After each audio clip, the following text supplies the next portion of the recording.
So again, lesson number 4 requires active plan management, requires involvement on the employer and on the broker.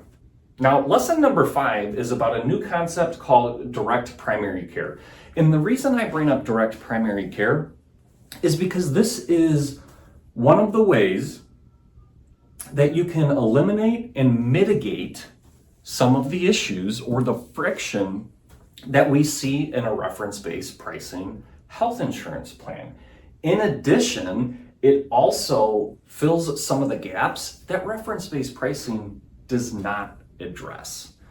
And so reference-based pricing does not address the quality of a procedure you get or how often you are utilizing healthcare services, right? It impacts the financials of the health insurance plan in its most simplistic term.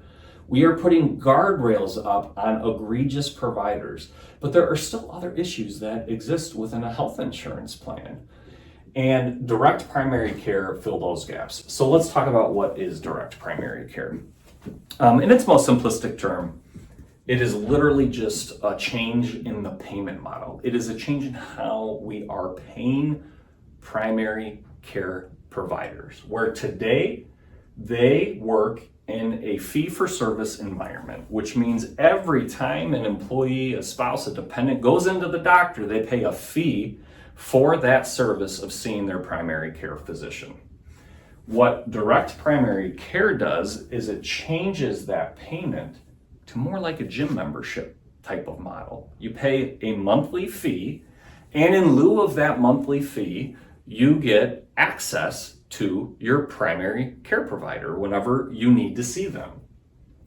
Let's talk about what makes the secret sauce here and what's truly different, right? Because it's still the same, it's still a primary care provider. They're still practicing primary care, but this change in payment has a significant impact because today in a fee-for-service environment, the average primary care physician is taking care of a minimum of 2,400 patients a year.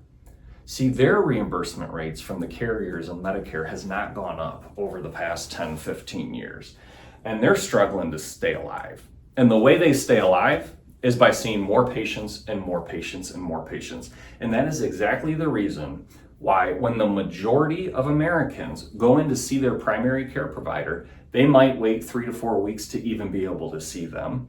And by the time they actually get an appointment and they go in, they're going to sit in the waiting room for 30 minutes. They'll finally get in to see their doctor. Maybe it's their doctor.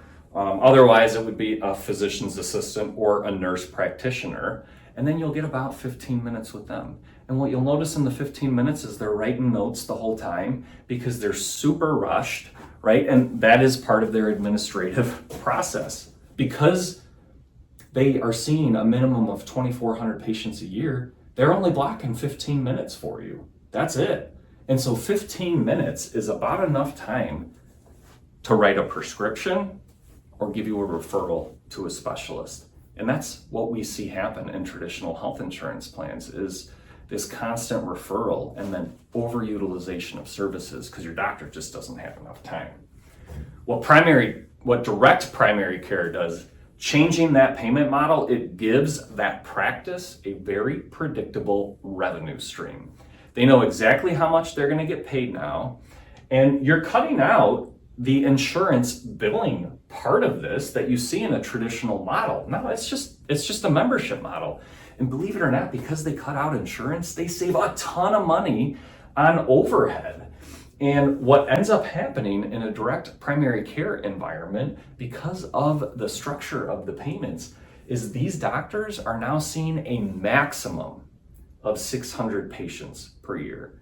So a quarter of the minimum they would see in a traditional environment. And that is the secret sauce, because what that allows for is more time with your doctor. And that is exactly what is needed within American healthcare today. When you move into a direct primary care environment, you will get access to same and next day appointments if you need it. You will have an initial 2-hour appointment for an entire download of your family history. And you will have hour appointment blocks set up after that to ensure that you have the ample amount of time for your primary care provider to address the needs that you came into the appointment for.